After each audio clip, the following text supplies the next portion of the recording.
Bonjour! Aujourd'hui, Sacha et moi allons analyser en profondeur le personnage assez loufoque, mais à la fois très intéressant de Forrest Gump, qui va figurer en fait dans le film du même nom.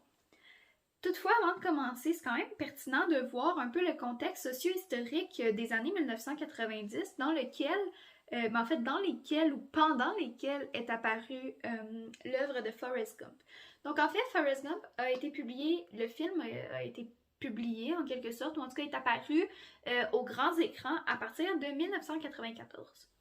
Ainsi, au cours des années 1990 aux États-Unis, ce qui est quand même assez près de la date de parution du film, en fait, c'était William J. Clinton qui était à la présidence des États-Unis.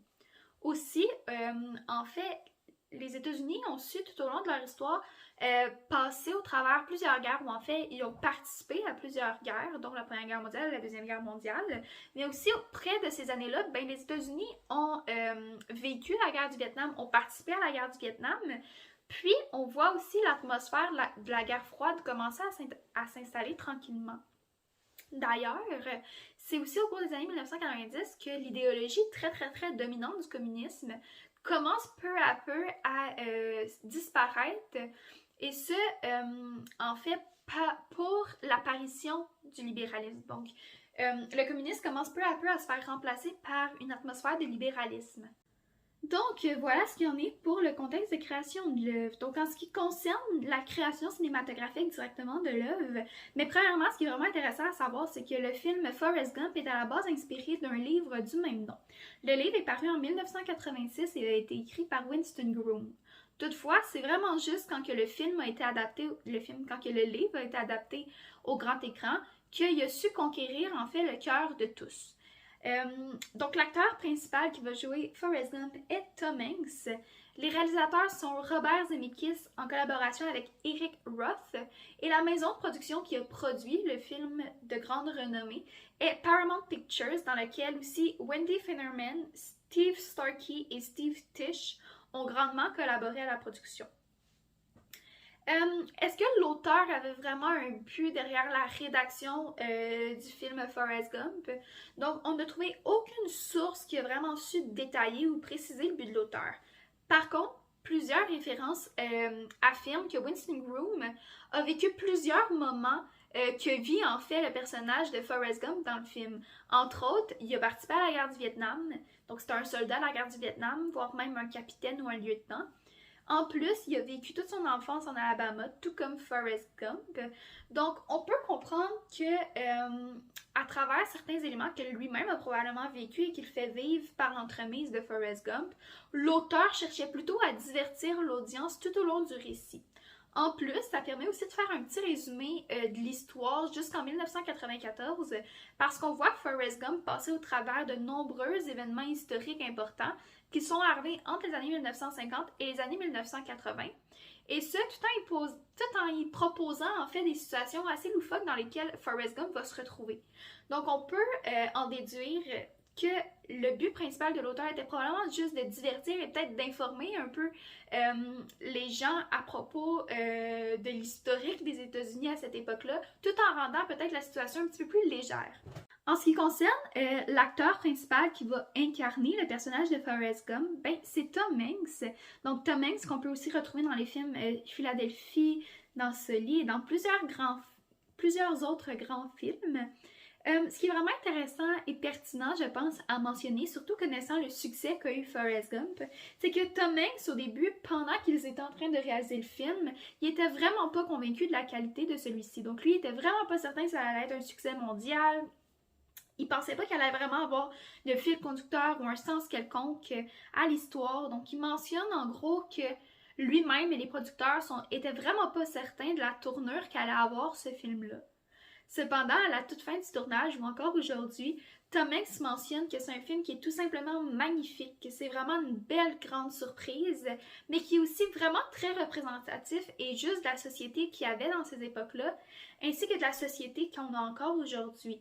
Donc voilà. Puis en plus, Forrest Gump, ben, a eu un grand impact dans un certain sens sur la vie de Tom Hanks, car c'est grâce à Forrest Gump qu'il a su gagner un deuxième Oscar consécutif en 1995, et ce pour sa nomination en tant que meilleur acteur pour son interprétation de Forrest Gump, ce qui est quand même un gros impact dans la vie d'un acteur de gagner un Oscar. Donc, pour continuer, Tom Hanks joue le rôle principal dans le film. Donc, il joue Forrest Gump qu'on suit tout au long de sa vie dans le film. Pour ce qui est du résumé, c'est un jeune homme qui est assis sur un banc et il décide de raconter sa vie aux gens qui sont assis à côté de lui et qui attendent l'autobus. On en comprend qu'il vivait toute son enfance en Alabama. Il a vécu beaucoup d'intimidation à cause de son déficit intellectuel et de son problème physique. Et puis, lui, il raconte tous les événements historiques dont il a participé.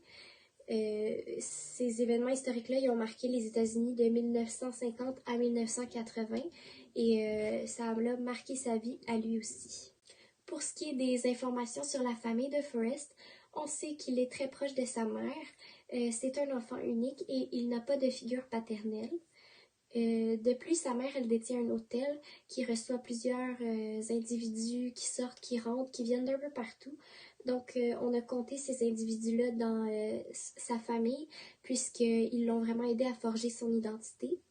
De plus, Forrest et sa mère sont très proches. C'est un peu comme sa meilleure amie. Ils ont une très bonne relation et sa mère lui amène beaucoup de soutien dans tout ce qu'il fait. Pour ce qui est du statut conjugal de Forrest, au début du film, il est célibataire et sans enfant. Puis tout au long du film, il reste dédié à Jenny, l'amour de sa vie. Puis il finit par la marier et avoir un fils avec elle. Au niveau de l'emploi et de la formation académique de Forrest, on sait qu'il a une formation universitaire. Aussi, il a plusieurs compagnies dont il était propriétaire et il a été soldat dans l'armée américaine. Pour les autres informations pertinentes sur Forrest, on sait qu'il a un déficit intellectuel. C'est un éternel enfant puisque du début à la fin, on voit pas vraiment d'évolution au niveau de sa façon de penser et d'agir. On dirait toujours que c'est un enfant. Il perçoit toujours les choses au premier degré aussi. Il réalise pas vraiment l'ampleur de certaines situations. Par exemple, lorsqu'il dit que Jenny et son père sont super proches et que son père lui fait beaucoup de caresses parce qu'il est affectueux, on le sait très bien que le père de Jenny abusait d'elle, mais Forrest, il le voit pas ça. Il pense juste que c'est une personne affectueuse. Ensuite, on va commencer en fait à analyser vraiment plus en profondeur le personnage de Forrest Gump. Donc, il y a plusieurs facteurs développementaux qui vont apparaître dans l'anamnèse de Forrest, en fait, qui peuvent être responsables ou du moins avoir chamboulé certaines choses dans le développement qu'il a eu. Donc, premièrement, Forrest s'est fait intimider lorsqu'il était enfant ou encore lorsqu'il était un adolescent. Il n'y a aucune figure paternelle dans sa vie. Il a participé à la guerre du Vietnam, puis il a vécu plusieurs deuils, dont le deuil de sa mère et le deuil de Jenny. Donc tout ça sont des événements ou des facteurs développementaux qui peuvent avoir eu un grand impact et qui font partie de l'anamnèse en fait de Forrest. Si on se concentre un petit peu plus en profondeur sur la classification des informations du personnage par rapport à la grille du trouble psychologique, on peut voir un dysfonctionnement psychologique très présent en fait chez Forrest Gump. Entre autres, au niveau émotionnel, on peut voir que c'est quelqu'un qui vit pas beaucoup ses émotions ou du moins les démontre vraiment pas beaucoup. Donc c'est extrêmement difficile à cerner tout au long du film parce qu'on voit pas vraiment ce qu'il ressent, on voit pas ses émotions. Le seul moment où à peu près où qu'on le voit vraiment exprimer ou exalter ses émotions, c'est lorsqu'il vit des deuils ou qu'il est confronté au deuil. Entre autres, à celui de sa mère et à celui de Jenny, on voit qu'il y a de la peine. Par contre, ce qui est quand même intéressant à réfléchir, ou qui est quelque chose à méditer, en fait, c'est que les émotions de Forrest semblent jamais durer vraiment longtemps. Donc, on le voit avoir de la peine, mais une fois qu'il a vidé ses larmes, c'est fini, il passe à autre chose. Donc, on voit que au niveau émotionnel, il est rarement comme confronté à ses émotions, ou il les vit peut-être pas complètement à fond. Au niveau cognitif, Forrest, en fait, démontre un dysfonctionnement psychologique, entre autres, par les mauvaises interprétations de la réalité qu'il fait. En fait, ce personnage-là semble vraiment tout percevoir seulement au premier degré ou sur le premier plan. Donc, seulement selon ce qui lui est présenté à première vue. Entre autres, il y a un moment vraiment marquant du film où Forrest explique ce que Jenny vit chez elle. Donc, en gros, ce que Jenny subit, elle est victime d'agression sexuelle de la part de son père. Par contre, quand Forrest va détailler cette situation-là, il va plutôt dire que le père de Jenny donne beaucoup d'affection à Jenny, qu'il l'aime vraiment beaucoup. Donc, on comprend que sa perception de la réalité est un petit peu erronée. Donc, c'est pas exactement ça qui se passe. Finalement, au niveau comportemental, il y a aussi un dysfonctionnement psychologique. En fait, Forrest, c'est vraiment pas quelqu'un qui aime les contacts, c'est pas quelqu'un de chaleureux. Donc, on peut voir à quelques reprises quand il y a des rapprochements avec Jenny, on peut voir que tout ce qui est contact physique, il semble vraiment inconfortable. Il n'y a pas de l'air à l'aise là-dedans. Puis aussi, Forrest, au niveau de la façon de s'exprimer, il s'exprime vraiment comme un enfant. Il n'y a pas de paroles qui sont vraiment poussées ou entièrement réfléchies, donc il reste vraiment en surface. Il s'exprime littéralement comme si c'était encore un enfant, alors qu'il grandit vraiment au cours du film. Donc on le voit passer, oui, d'un enfant, mais on le voit aussi, pendant la majorité du film, vivre dans sa vie d'adulte. Donc, s'exprimer comme un enfant alors qu'on est un adulte, ça peut représenter en quelque sorte un dysfonctionnement psychologique. Ensuite, en ce qui concerne le sentiment de détresse, la souffrance significative ou encore le sentiment de mal-être que pourrait vivre Forrest, en fait, malgré le fait qu'il y a un déficit intellectuel vraiment très prononcé, puis qu'il s'est fait intimider, entre autres à cause de cette différence qu'il a avec les autres, Forrest Gump semble vraiment pas manifester quelque forme de souffrance. En fait, il vit à fond sa vie, il croque dans la vie à pleines dents. Il semble vraiment enjoué, optimiste, mais il est confronté quand même à quelques deuils dans sa vie, comme j'ai déjà mentionné, ce qui fait en sorte que oui, il peut avoir une souffrance reliée à ça.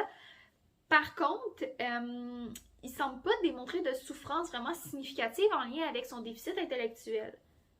Au niveau des altérations dans son fonctionnement, bien évidemment, comme je l'ai mentionné, il a été victime d'intimidation lorsqu'il est jeune. Il y a aussi un déficit intellectuel au niveau intellectuel, justement. Donc, son QI est d'environ 75, ce qui est anormalement bas. Donc, c'est sûr que ça lui a fait quelques perturbations scolaires. Donc, entre autres, le directeur de l'école ne voulait pas accepter Forrest parce que, justement, il y avait un déficit intellectuel trop prononcé. Aussi, il peut y avoir quelques perturbations sociales qui peuvent se manifester chez Forrest, entre autres par son manque d'empathie.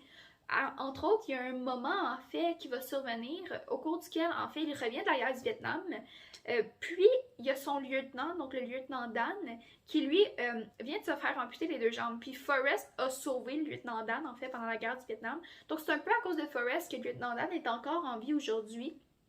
Par contre, il a perdu l'usage de ses deux jambes. Alors qu'il vient juste de faire son opération, Forrest Gump, la première chose qu'il fait, c'est lui offrir de la crème glacée. On s'entend que si tu viens de perdre tes deux jambes, tu veux pas nécessairement avoir de la crème glacée.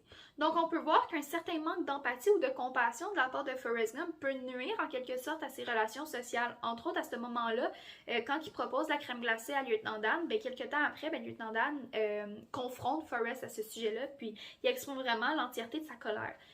Ce qui aurait pu éventuellement nuire à la relation sociale qu'ont ces deux hommes ensemble. Aussi, Forrest Gump va présenter en fait quelques réactions atypiques, entre autres par le fait qu'il va parler à de nombreux étrangers de sa vie en entier. Donc, rarement une personne aujourd'hui raconterait sa vie à un étranger sur le banc d'autobus, surtout dans des détails aussi personnels dans lesquels va Forrest. Aussi, on peut voir aussi des réactions atypiques, justement, encore là, comme je l'ai mentionné, lorsqu'il va parler de la situation de Jenny. Donc, quelqu'un sans présenter de déficit intellectuel comprendrait très bien que Jenny souffre d'agression sexuelle par son père.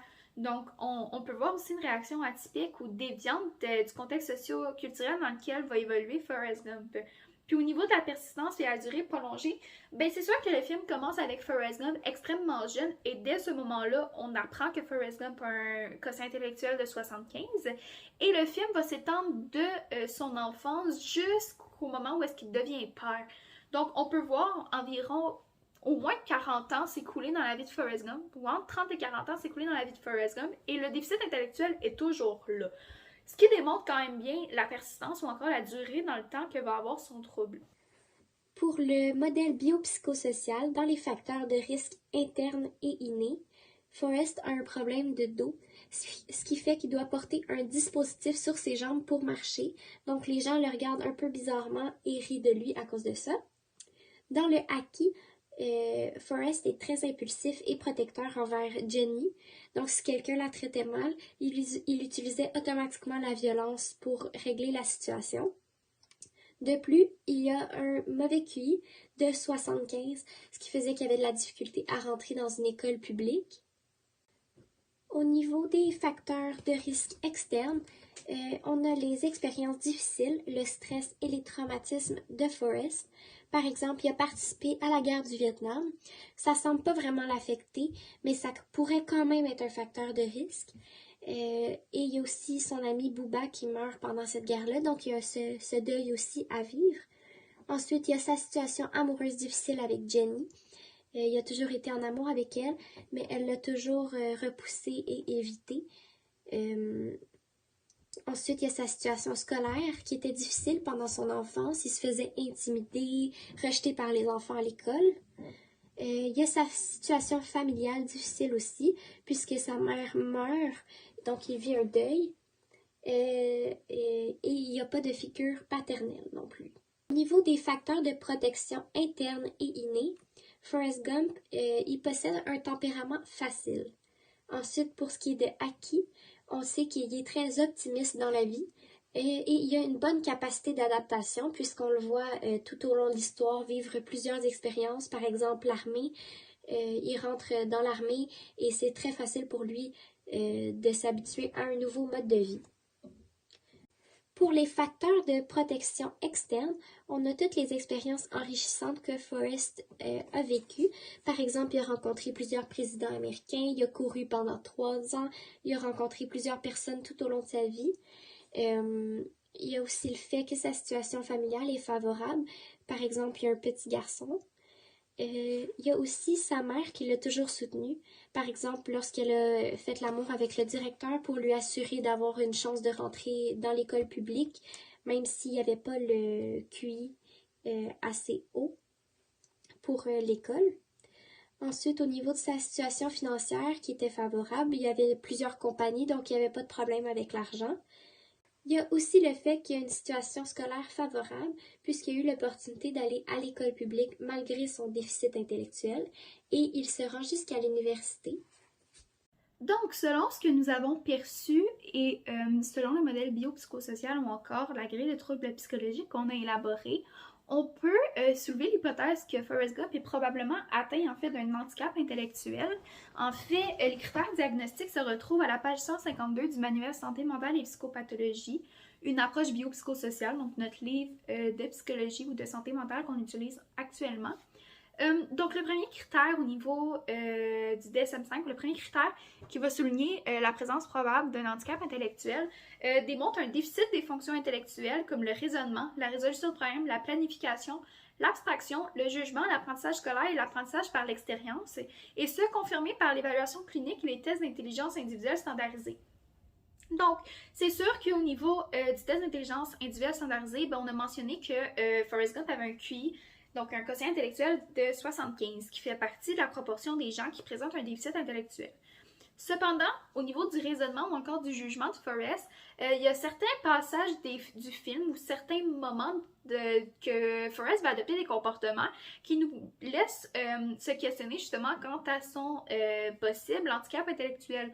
Donc, entre autres, comme je disais, au niveau du raisonnement et du jugement, Forrest va toujours présenter les aspects selon le premier degré. Donc, il ne voit pas plus loin que ce qui se présente directement sous ses yeux en apparence. Entre autres, comme on l'a mentionné un peu plus tôt, quand que Jenny lui mentionne en fait qu'elle est victime d'agression sexuelle et que lui perçoit cela comme des marques d'amour de la part de son père, ça démontre qu'au niveau de son raisonnement ou encore de son jugement, c'est pas quelque chose qui est extrêmement poussé. Donc on voit un certain déficit à